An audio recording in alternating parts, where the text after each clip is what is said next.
Reverend Eric Burton, he's planning to go to Manila and as well, pray po tayo ng center natin. Pwede tayong tumambay, magkape ng unlimited, matulog, diba, mag-camping, pagbagot ka na sa bahay, pay free wifi, unlimited coffee. Tayo po yung bibigyan ni Lord nun.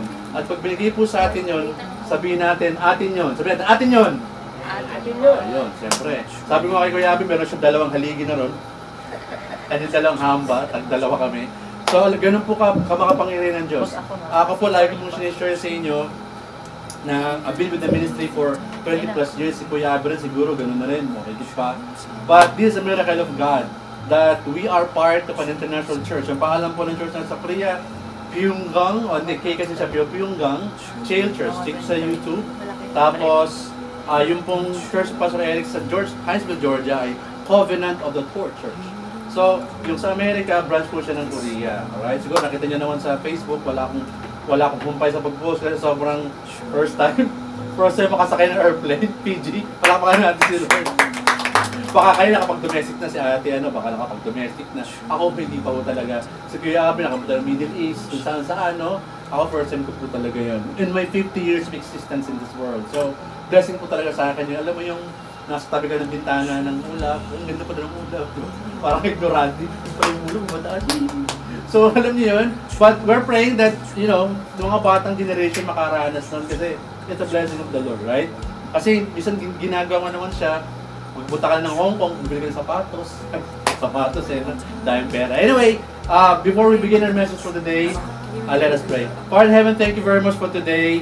Glory to your name alone, and thanks for giving us this wonderful day. Maulan po talaga sa Pilipinas, pero pinapaaraw-araw mo naman salamat po at nagkakaroon ng chance to gather together. This for your name's sake.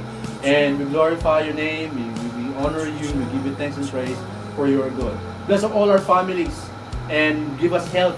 And Father, as we continue to lift you up, yung BTSC Worship Center Manila, ito po ay gugugulan ng halaga, pero ikaw makapangyarihan sa lahat, ikaw ay may-ari ng mundo, ikaw may-ari ng buhay, ikaw may-ari ng lahat ng nilikha mo, kaya walang imposible sa iyo.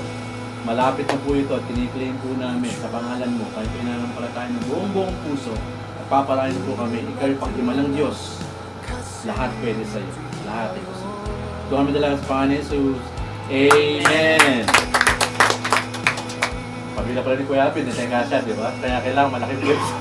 Kaya malaking place yung ibibigay sa atin na lang, kaya mag-alala. Sinabi ko na po yan. Anyway, thank you very much. Good morning. Welcome to Brethren and Saints Church.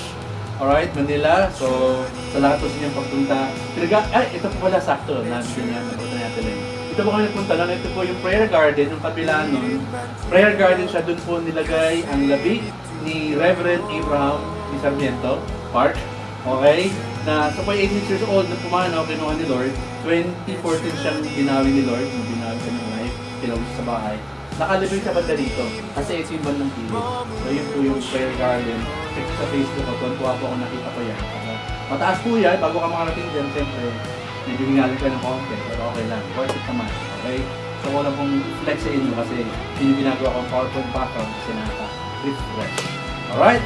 So, pag-aaral po natin ngayon ay of course tungkol pa rin kay Abraham. Yung title natin ay yan. Okay? Yung title ba? Wala akong lagay. Ito lang muna. Pag wala, okay lang. Ito lang muna ang title. Genesis 21:30, he replied, okay, accept the 7 lambs from my hand as a witness that dug this well.